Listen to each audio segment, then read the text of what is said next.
ഇന്ത്യയില് പിന്നെ സാധാരണ ഹിന്ദുക്കൾ എന്ന് പറഞ്ഞു പോകുന്ന ഹിന്ദു ദൈവങ്ങൾ എന്നുണ്ട്. ഇപ്പം ജാനകി ഒരു ദൈവത്തിന്റെ പേരാണ്, അല്ലെങ്കിൽ അങ്ങനെ എപ്പിക് ക്യാരക്ടറാണ് എന്ന് പറഞ്ഞ രീതിയിലാണ് അവരത് കൺസെപ്റ്റ് ചെയ്യുന്നത്. അങ്ങനെ നോക്കുകയാണെങ്കിൽ പല മനുഷ്യന്മാരുടെയും പേരുകൾ പോലും ഒരു കഥയിൽ പോലും ഉപയോഗിക്കാൻ പറ്റാത്ത അവസ്ഥയിലേക്ക് വരുന്ന ഒരു അവസ്ഥയാണ് ഉണ്ടാവുന്നത്. മുഴുവൻ ജനങ്ങളെ ഹിന്ദു എന്ന് പറഞ്ഞ് പോകുന്ന പലപ്പോഴും പുരാണങ്ങളിലെയൊക്കെ ആളുകളിലേക്ക് പേരുകൾ തന്നെയാണ്, ആ മാറിയും തിരിഞ്ഞുമൊക്കെ തന്നെയാണ് മനുഷ്യർക്ക് ഇവിടെയുള്ള ആളുകൾക്ക് പേരിടുന്നത്. അപ്പൊ അതുകൊണ്ട് തന്നെ അത്തരം കാര്യങ്ങളൊക്കെ വരുമ്പോൾ ഒരാളുടെ പേരെന്ത് എന്നുള്ളത് പോലും ചിന്തിക്കേണ്ടി വരുന്ന ഒരു അവസ്ഥ ഉണ്ടാവുന്നുണ്ട്. നമ്മൾ ഒരു കാര്യം ആലോചിക്കേണ്ടത് ജീവിതത്തിലുള്ള കാഴ്ചപ്പാടുകൾ തന്നെയാണ്, അല്ലെങ്കിൽ ജീവിതത്തിനകത്തുള്ള അവസ്ഥകളൊക്കെ തന്നെയാണ് ഏതെങ്കിലും ഒരു കലാസൃഷ്ടിയിലേക്ക് കാരണമാകുന്നത്. അപ്പം അവരുടെ പേരുകൾ പലപ്പോഴും ഉപയോഗിക്കപ്പെടുന്നുണ്ട്. മലയാള സിനിമയിൽ ഇതിനു മുമ്പും ഈ ജാനകി എന്നുള്ള പേര് ഉപയോഗിച്ചിട്ട് ജാനകി എന്നൊക്കെ പറഞ്ഞിട്ടുള്ള പല സിനിമകളും, പട്ടാളം ജാനകി ഒക്കെ ആയിട്ടുള്ള പാട്ടുകളിലും ഒക്കെ ആയിട്ട് ഈ പേരുകൾ ഉപയോഗിക്കപ്പെട്ടിട്ടുണ്ട്.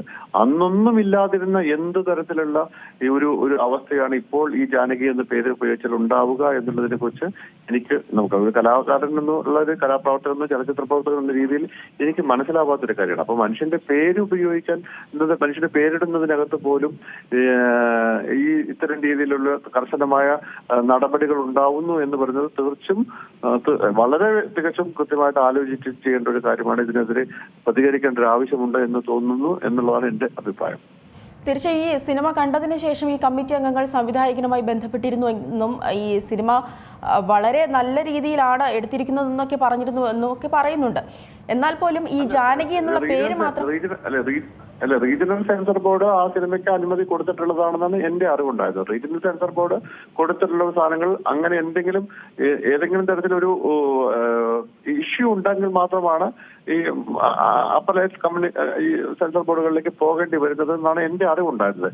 ഈ സിനിമയ്ക്ക് അങ്ങനെ റീജിയണൽ സെൻസർ ബോർഡ് ആ രീതിയിൽ എന്തെങ്കിലും എതിരായിട്ടുള്ളതോ അല്ലെങ്കിൽ ഇത് മുകളിലേക്ക് പോകേണ്ടതാണെന്ന് പറയുക കൃത്യമായൊരു കത്ത് കൊടുത്തിട്ടോ എന്നുള്ളത് നമുക്ക് എന്റെ അറിവിൽ ഉണ്ടായിട്ടില്ല. അങ്ങനെ ഉണ്ടായെങ്കിൽ മാത്രമാണ് അവർ അത് വിളിച്ച് കാണേണ്ടി വരുന്നുള്ളൂ. അപ്പം റീജിയണൽ സെൻസർ ബോർഡ് കൊടുത്ത ഒരു സർട്ടിഫിക്കറ്റ് അംഗീകരിക്കുന്നില്ല എന്നുള്ളതിന് തുല്യമല്ല ഇപ്പോൾ സെൻട്രൽ ബോർഡ് ഈ രീതിയിൽ ചെയ്തിരിക്കുന്നത് എന്ന് എനിക്കൊരു സംശയമുണ്ട്. അപ്പൊ ഇതിനകത്ത് ഏതോ തരത്തിൽ പേരുകളെ വെച്ചുകൊണ്ട് പോലും മനുഷ്യന്റെ ആവിഷ്കാരത്തിനകത്തേക്ക് അല്ലെങ്കിൽ കലാകാരന്റെ ആവിഷ്കാരത്തിനകത്തേക്ക് ഞങ്ങൾ തീരുമാനിക്കുമെന്ന് പറയുന്ന ഒരു തീരുമാനം ഉണ്ടാകുന്ന ഒരു അവസ്ഥ ആരോ കൃത്യമായിട്ട് കൊണ്ടുവരുന്നുണ്ട് എന്ന് എനിക്ക് തോന്നുന്നു. തീർച്ചയായും ഫെഫ്ക ഇന്ന് നടത്തിയ പത്രസമ്മേളനത്തിൽ രാഷ്ട്രീയമായുള്ളൊരു ഇടപെടൽ അതൊന്നും ഉള്ളതായി അവരാരും സൂചിപ്പിച്ചിട്ടില്ല. അങ്ങനെയാണെങ്കിൽ ഒരു വ്യക്തി സ്വാതന്ത്ര്യത്തിലേക്ക് അല്ലേ ഈ കാര്യങ്ങൾ പോകുന്നത്? ഈ ജാനകി എന്നുള്ള പേര് വ്യക്തിപരമായി ബാധിക്കുന്ന ആരോ സെൻസർ ബോർഡിലുണ്ട്, അങ്ങനെയാണോ ഇത് കരുതേണ്ടത്? അല്ല, അതാ ഞാൻ പറഞ്ഞത്, റീജിയണൽ സെൻസർ ബോർഡ് ഈ സിനിമയ്ക്ക് അംഗീകരിക്കപ്പെട്ടിട്ടുണ്ടെന്നാണ് എന്റെ അറിവുള്ളത്.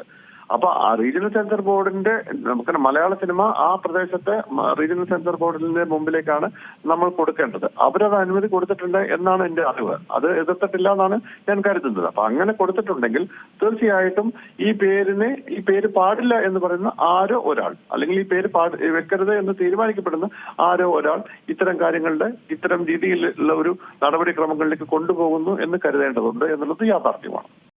ഏറ്റവും പുതിയ വാർത്തകളും വിശേഷങ്ങളും വിരൽ തുമ്പിലറിയാൻ സീ മലയാളം ന്യൂസ് എല്ലാ ഡിജിറ്റൽ പ്ലാറ്റ്ഫോമുകളിലും ലഭ്യം.